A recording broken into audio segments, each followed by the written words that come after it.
चलो स्टार्ट करते हैं आज की क्लास, जिसमें अपन पढ़ लिए थे कहां तक, उदाहरण नंबर 3 कंप्लीट हो गया था, है ना। उदाहरण नंबर 3 कंप्लीट कर लिए थे। कुछ बचे हुए चीजों को बात करेंगे जो ऑब्जेक्टिव में ज्यादातर पूछे जाते हैं। ऑब्जेक्टिव में बार बार क्वेश्चन रिपीट होता है और ज्यादातर लड़के योज्य तत्समक और गुणात्मक तत्समक में कंफ्यूज हो जाते हैं कि वो होता क्या है। ठीक है, तो आपको एक सीधा सिंपल से बताता हूं बात, कि किसी भी संख्या में यदि जीरो को जोड़ दें, कोई भी संख्या आप ले लो, उसमें जीरो को जोड़ो तो क्या मिलेगा? जीरो मिलेगा।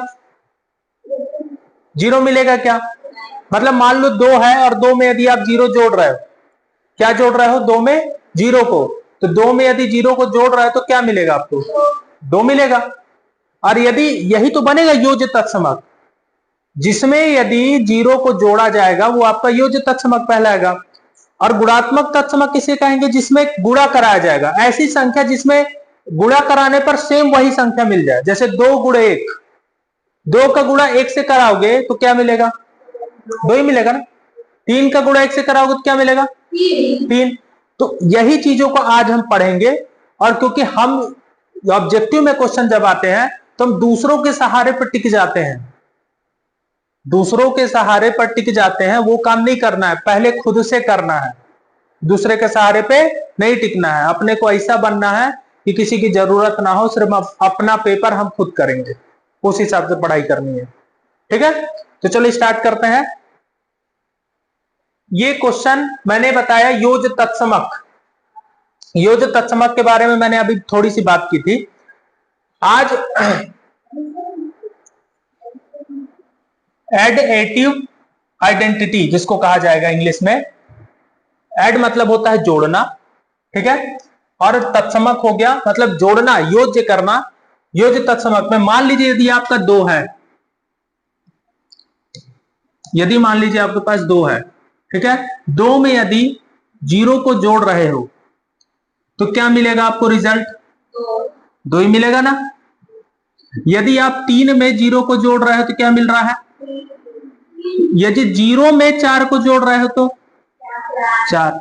मतलब कि जो भी संख्या होगी यदि आप उसमें 0 प्लस करके जोड़ रहे हो तो आपको वही संख्या से मिल रही है। तो ये क्या बन रहा है?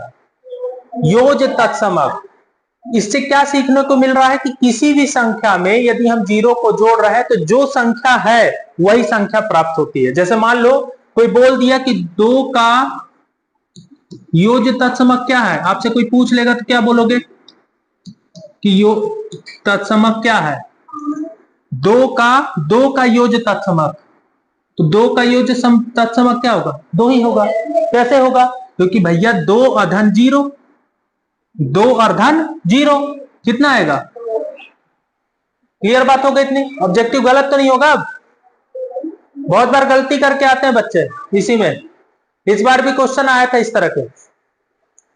कंफ्यूजन मत कराओ, कंफ्यूज। किसी भी संख्या में यदि जोड़ रहे हो सेम वही संख्या पलट के आपको मिल रही है, वही संख्या। अब कोई बोल दे कि 3 का योज्य तत्समक क्या होगा? 3 का क्या होगा? 3 ही होगा, क्योंकि भैया 3 में 0 को जोड़ रहा है तो क्या मिल रहा? 3। बात क्लियर हो गई इतनी? यही आपको समझाना चाहता था, तो इतने से आप समझ गए ना। आगे बढ़िए, आगे जब जाते हैं गुणात्मक तत्समक या मल्टीप्लिकेटिव आपका आइडेंटिटी, मतलब कि किसी भी संख्या में गुणा कराने पर सेम वही संख्या प्राप्त हो जाए। जैसे मान लो कि 5 में ऐसी कौन सी चीज का गुणा करे कि 5 मिल जाए? 5 एकम 5, मतलब यदि मैं 5 में 1 का गुणा कराता हूं तो 5 मिलेगा। यदि मैं 6 में 1 का गुणा कराता हूं तो क्या मिलेगा? मतलब क्या ये एक जो है क्या है?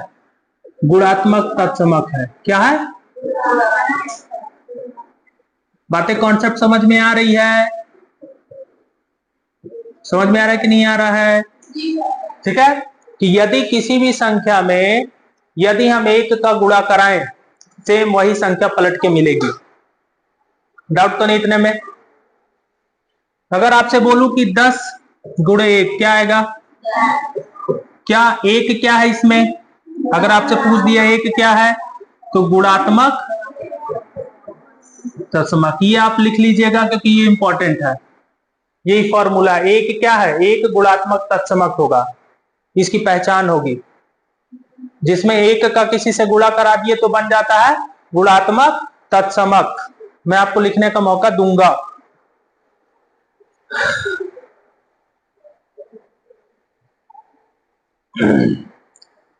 क्लासेस चल रही हैं, जो नहीं आ रहे हैं उनको बताओ, समझाओ कि आए, अब तो काम चले। और जो बच्चे वीडियो देख रहे होंगे और जो क्लास में हैं, मैं कहता हूं कि आप पर डे क्लासेस आइए। क्लासेस यहाँ पे हमेशा लग रही हैं, और अगर आप नहीं आते हैं तो फिर आपका ही लॉस होगा। हम पूरी क्लासेस ले रहे हैं, ठीक है। आगे बढ़ते हैं अपन, इसको लिखने का मौका दे दिया जाएगा आपको पलट के। आगे वाले पे आते हैं। आगे आते हैं वितरकता का नियम। थोड़ा सा कल मैंने जब बताया था स्टार्टिंग में, वितरकता के नियम में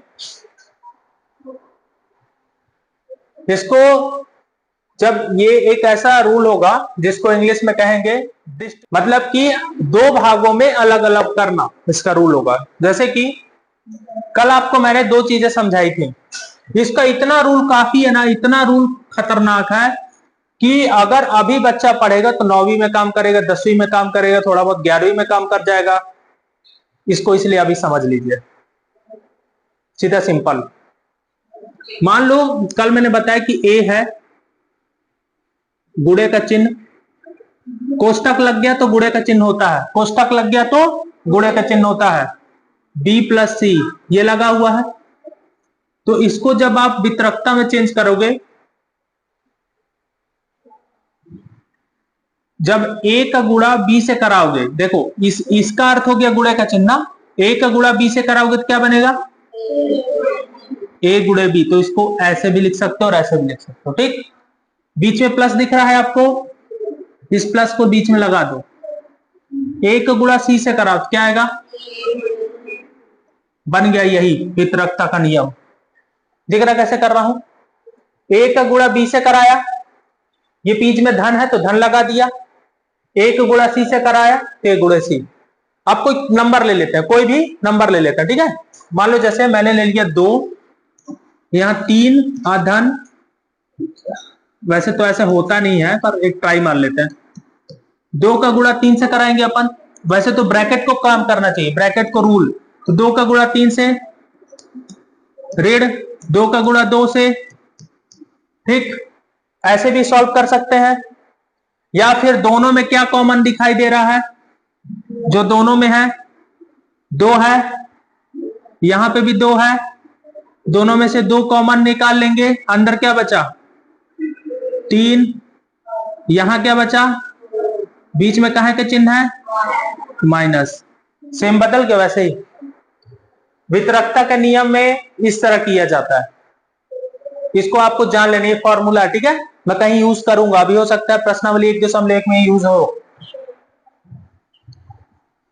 चलो इसको देखते हैं अपन, करें इसका थोड़ा सा पार्ट और करते हैं। ए बी माइनस सी, इसका करूंगा तो क्या आएगा? कोई बता सकता है?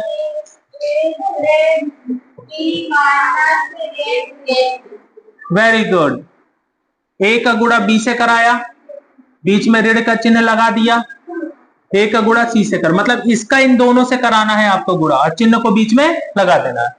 इतनी बातें क्लियर हो गई। कभी भी वितरकता का नियम ऐसे आ जाएगा तो बना लोगे ना, ठीक। अब आगे बढ़े, अब आते हैं अपन प्रश्नावली 1.1 में, क्योंकि चैप्टर की बात करें तो प्रश्नावली 1.1 तो बिल्कुल जानना ही है। 1.1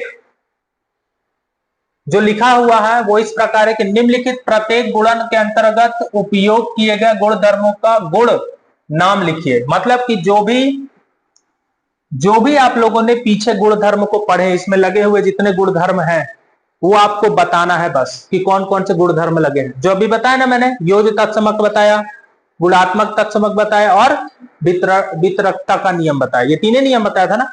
अब इसमें ये बताना है कि कौन कौन से नियम इसमें लगे हुए हैं, ठीक है, एक एक करके। तो अभी तुम लोग थोड़ा सा कंफ्यूजन दूर करो और अपने भेजे में एक चीज दिमाग पे लगाओ कि पहले वाले नंबर में यदि नोटिस करो, सर जी यहां एक लगा है और यहां भी एक लगा है, ये किस नियम को बता रहा है? जहां पे एक लगा रहता है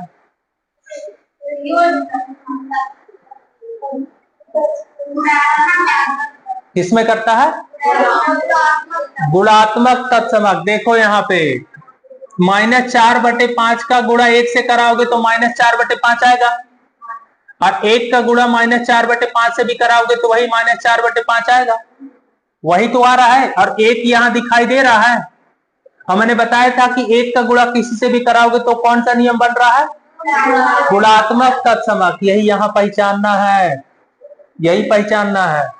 तो यहाँ इसका पहले का आंसर क्या होगा? हाँ, गुणात्मक तत्समक। समझ में आ रहा है? हाँ, तो पहला जो होगा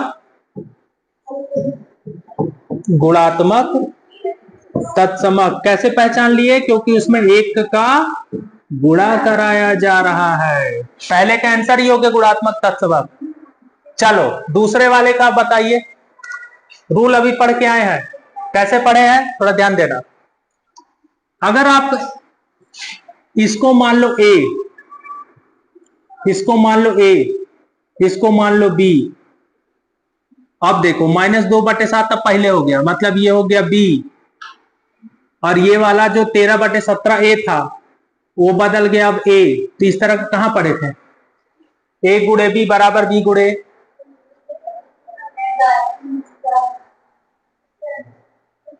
कहीं तो पढ़े थे नियम, कल ही पढ़ाया। दिमाग लगाओ, दिमाग लगाओ। देखो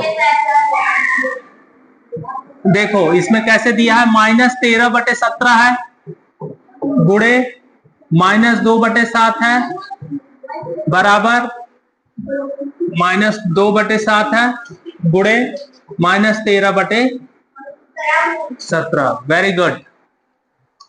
अब देखो यहां पे कैसे है, यहां भी 13/17 है, पर यहां पे पहले लिखा है, ठीक, और 2/7 बाद में लिखा है। लेकिन यहां देखो 2/7 को पहले लिखा और 13/7 को पीछे लिखा, मतलब कि ये बन गया A, ये बन गया B, और इसी को पलट दो, इसी A और B को पलटोगे तो क्या बन गया?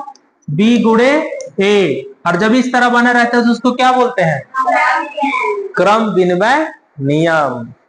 आ रहा है लॉजिक? क्यों बता रहा था पीछे मैं ये सब चीजें क्यों बता रहा था? इसीलिए बता रहा था कि कभी कभी पूछ देगा तो ये लॉजिक तो लगा सकते हो कि भैया 13/7 तो सर पहले दिख रहा है, यहाँ तो पीछे आ गया, 2/7 पीछे था, यहाँ तो पहले आ गया, मतलब इसी को पलट दिया। और कहीं भी पलटना दिखे, कहीं भी पलटना दिखे तो समझ जाना क्रम विनिमय नियम लगा। यहाँ क्या लिखोगे दूसरे का आंसर?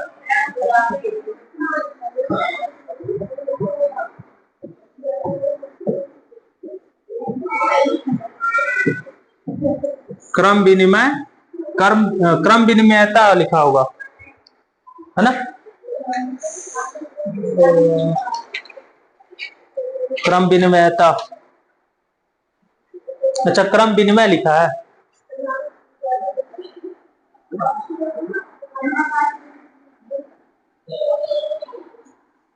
नियम, ठीक है। किसी को डाउट तो नहीं? इतने में 2 क्वेश्चन में डाउट नहीं होना चाहिए, जो अभी मैंने बता दिया, ये पढ़ के आ रहे हो आप, डाउट नहीं है ना? इसमें 1 लगा है मतलब गुणात्मक तत्समक, इसको आप पलट दिए तो बन गया क्रम विनिमय नियम। आपको लगा के लाना है घर से, ये आप कॉपी में लिख के लाओगे, मैं चेक कर लूंगा, आप लोग सॉल्व करके लाओगे। दूसरा देखिए, अब यहां पे थोड़ा आपको मजा आ जाएगा। यहां पे देखो कैसे कर दिया तीसरे नंबर पे, -19/29 गुणे का चिन्ह 29/-19। इसमें कौन सा गुणधर्म लग सकता है? ये देखो आंसर क्या आया इनका, एक आंसर आ रहा है, एक आंसर आ रहा है। और एक आंसर या फिर एक से गुणा कराने पर क्या आना चाहिए, नियम के आधार पे? गुणात्मक तत्समक। इसको काटो, 19 से 19 कटा, 29 से 29 कटा, क्या आया? एक। और जहां पे भी एक आएगा इसका मतलब वो क्या है? गुणात्मक तत्समक। यहां क्या लिखोगे थर्ड पे?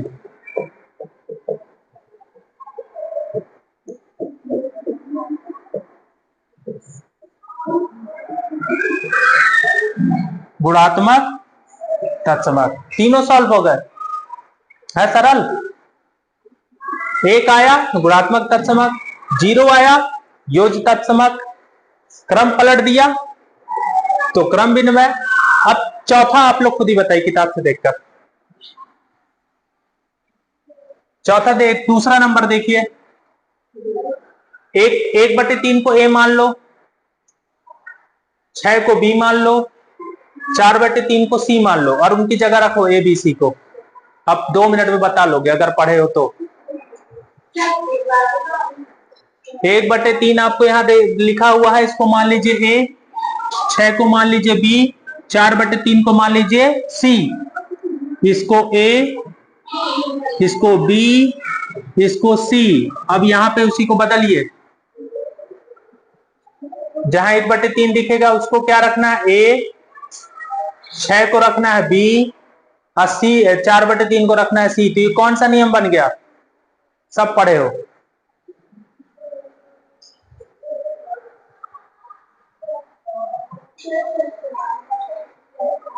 साहचर्य, साहचर्य गुणधर्म। Very good.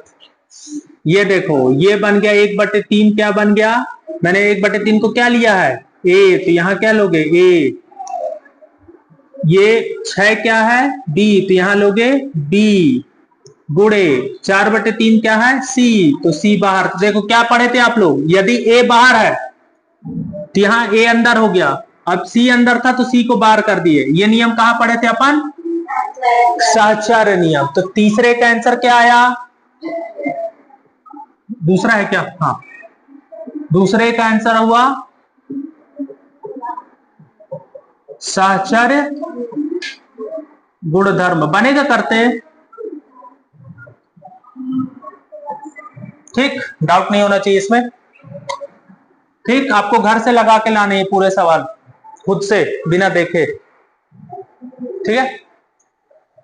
नेक्स्ट पे आते हैं, यदि दो परिमेय संख्याओं का गुणनफल हमेशा एक खाली स्थान होता है। नया क्वेश्चन अभी ऐड कर दिया 8वीं में। क्या होता है?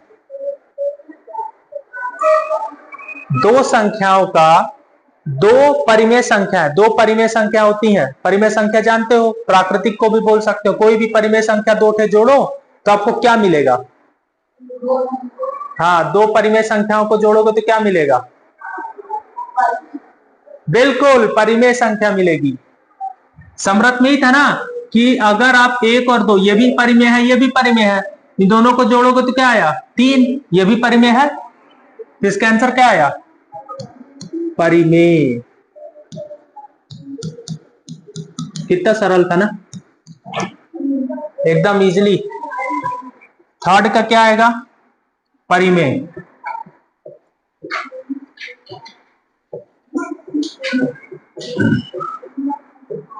परिमेय संख्या।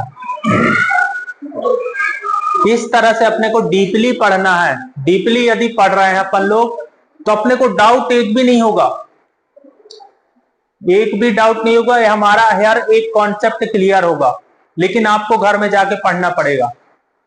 नहीं पढ़ोगे तो आपसे बिल्कुल नहीं बनेगा, ठीक। हाँ, आपको 1.1 पूरा लगाना है, ठीक है। अगर आपके पास फेयर हो तो फेयर यूज करके करना है, फेयर में ही यूज करना है, जिससे कि कॉपी चेक करते टाइम आपको प्रॉब्लम ना हो, ठीक है। आप देखो, हम लोग जो चीजें सीख रहे हैं वो मैथ्स का एक छोटे छोटे पार्ट सीख रहे हैं। मतलब अगर हम जड़ मजबूत जिसको बोलते हैं ना, वो 6 से होती है मैथ्स को थोड़ा थोड़ा स्ट्रॉन्ग करने के लिए। 5th तक में जोड़ घटाना गुणा भाग सब सीखते हैं, अपन भी सीखे। उसके बाद 6 में थोड़ी क्वेश्चन अच्छे आएंगे, 7वीं में और अच्छे आएंगे, 8वीं तक हम इस अच्छे हो जाएंगे गणित में।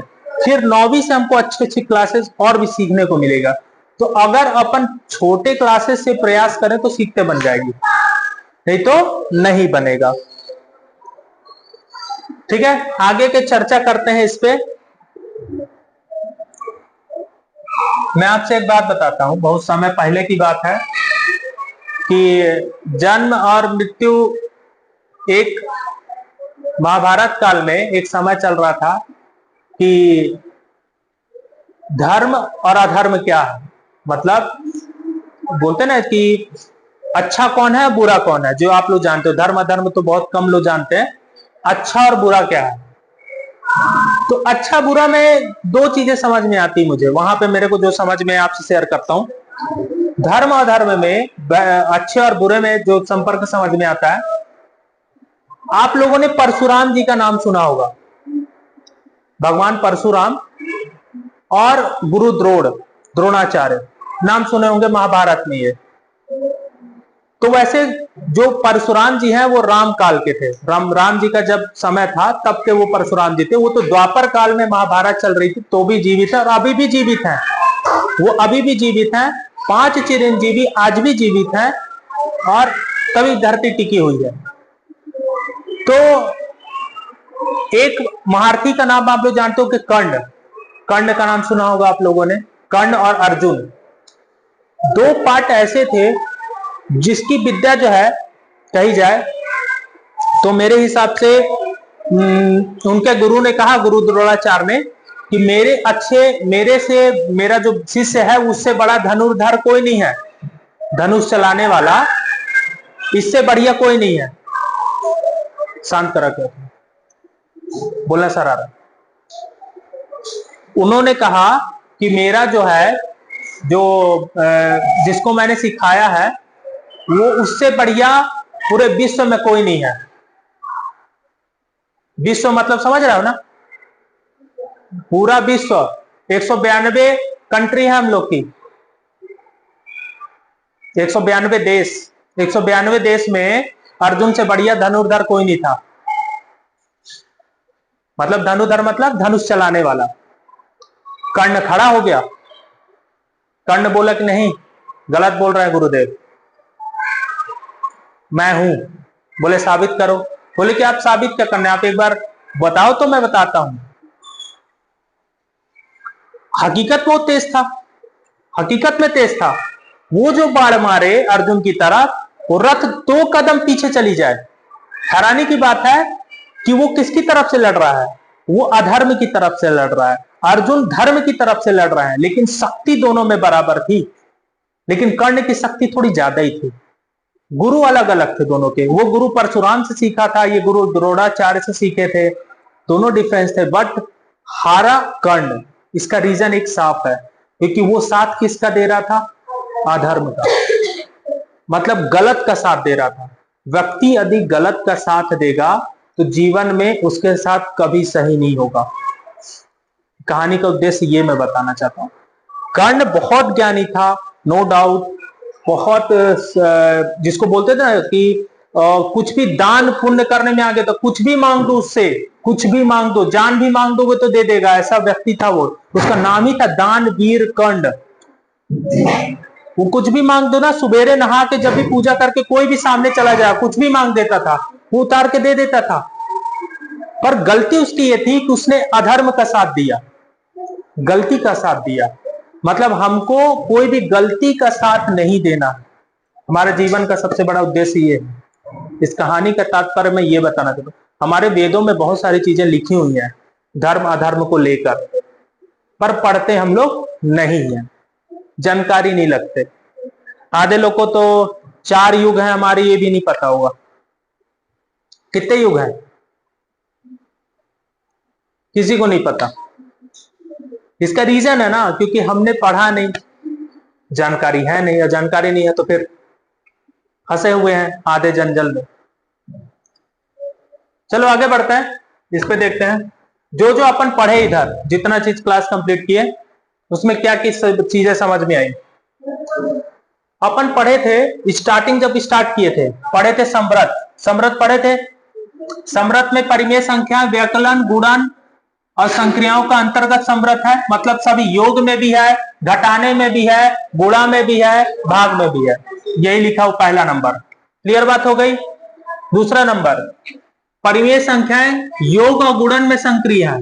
यही पढ़े थे ना कि क्रम विनिमय में योग में सही होगी और गुणन में, घटाने और भाग में नहीं थी। सहचर नियम योग और गुणन में, मतलब योग और गुणा में सही था, घटाने और भाग में नहीं सही था। अभी पढ़े हम लोग परिमेय संख्या के लिए शून्य योज्य तत्समक है। यदि किसी में शून्य का गुणा करा रहे हो तो यू योज्य तत्समक कहलाएगा। ऑब्जेक्टिव में पूछ लेगा, ऐसे पूछ लेगा। देखो परिमेय संख्या के लिए परिमेय संख्या खाली स्थान योज्य तत्समक है, तो वहां शून्य लिखना पड़ेगा बस। और या फिर शून्य खाली स्थान है तो योज्य तत्समक है ऑब्जेक्टिव काम का ना। पांचवा नंबर, चौथा, परिमेय संख्याओं में एक जो है गुणनात्मक तत्समक है, जो कि हमने पढ़ा अभी। एक कहीं भी दिखे गुणनात्मक तत्समक है, क्योंकि सीधा एक से किसी का भी गुणा करा दो वही संख्या रिपीट होके आएगी, वही संख्या रिपीट होके बार बार आएगी। पांचवा नंबर, परिमेय संख्या वितरकता का नियम ये बता चुका हूं। एक का गुणा बी से भी, एक का गुणा सी से, तो दिख रहा है एक का गुणा बी से माइनस बीच में एक का गुणा सी से, यही वाला बताया था अभी। ये कॉन्सेप्ट क्लियर किया था ना अपन। अब ये तो अवधारणाएं हैं, तो एक अपरिमित परिमेय संख्या होती हैं, इसको नहीं जाना। ठीक है, तो आज अपन ने क्या क्या पढ़ लिया। ये 1.1 कंप्लीट हमारा छोटा सा था। अब अपने को पढ़ेंगे अपन एक चर वाले रैखिक समीकरण, जो कि अध्याय 2, और आपको ये पूरे क्वेश्चन लगाने होंगे तभी काम चलेगा, अन्यथा काम नहीं चलेगा। ठीक है, कंप्लीट करें आज की क्लास। चलो, जय हिंद।